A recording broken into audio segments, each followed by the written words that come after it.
All right, let's get into it. Daredevil Born Again, episode 7. What the fuck was the point of Muse? Okay? What was the point? Spoilers. I should have said spoilers because this motherfucker dies.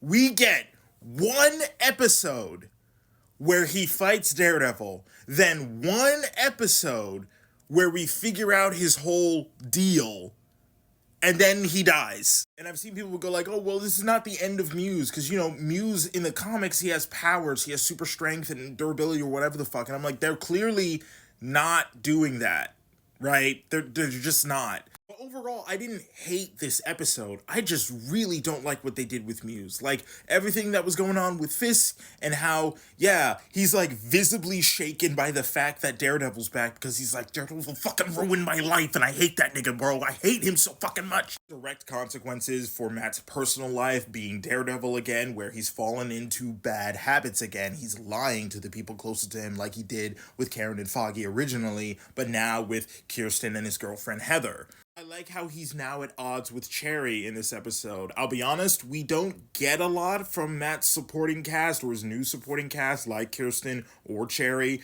but this episode really put them on full display, especially because Matt's acting like Matt usually does. I do like how Cherry's not like, okay, I'll help you out this once, but you have to promise me after this you're done. He's like, no, I'm not helping you. I'm not enabling you. Do this on your own time without me. And I also like how Matt is like, that's bullshit because normally if the roles were reversed, you would be coming to me. Speaking of characters we don't get a lot from, Vanessa. It feels like she's been gone forever, but she has been around, just kind of in the background. I think this episode does something really interesting with her character. We get this sort of tease that, again, the simmering resentment that she's had toward Fisk is maybe coming to the surface now. And it's not just Matt or Fisk that are returning to their old ways, it's Vanessa, who was tempted by this mob dude to go back to the way things were, where she was in charge and not Fisk. But nothing really comes of that except for a reveal at the end of the episode where when we think she's setting up Fisk to die, she's actually setting up the guy who's tempting her to die, and she's just loyal to Fisk. She's the one character who hasn't changed, which I guess is kind of interesting, but also, I don't know, I maybe would have liked a story where something else happened. So yeah, Muse.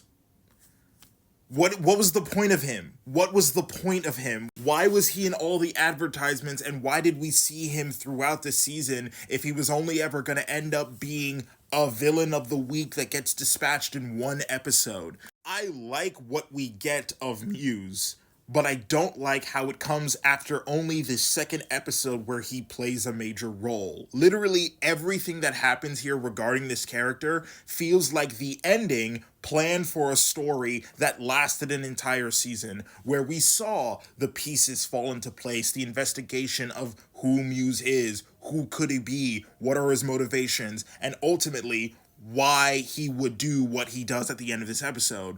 But we all kind of condense that here, and then he dies. Muse is an artist. He's someone who has a particular vision for the city, for himself, and for the people in it. And in order to make that vision a reality, is willing to do very extremely violent things. Gee, I wonder who that sounds like. In a better version of this, he would have been a welcome addition to the story, something that complements not just Matt but Fisk and is the sort of middle ground between the two characters.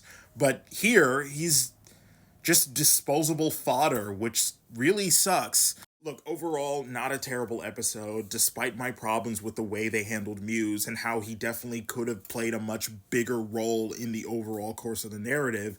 I still think this episode was really good, especially because it was way more focused than a lot of the other ones we got. But I still find myself scratching my head at the way they're telling this story. It just kind of feels weird that we're skipping over so much stuff to get to what?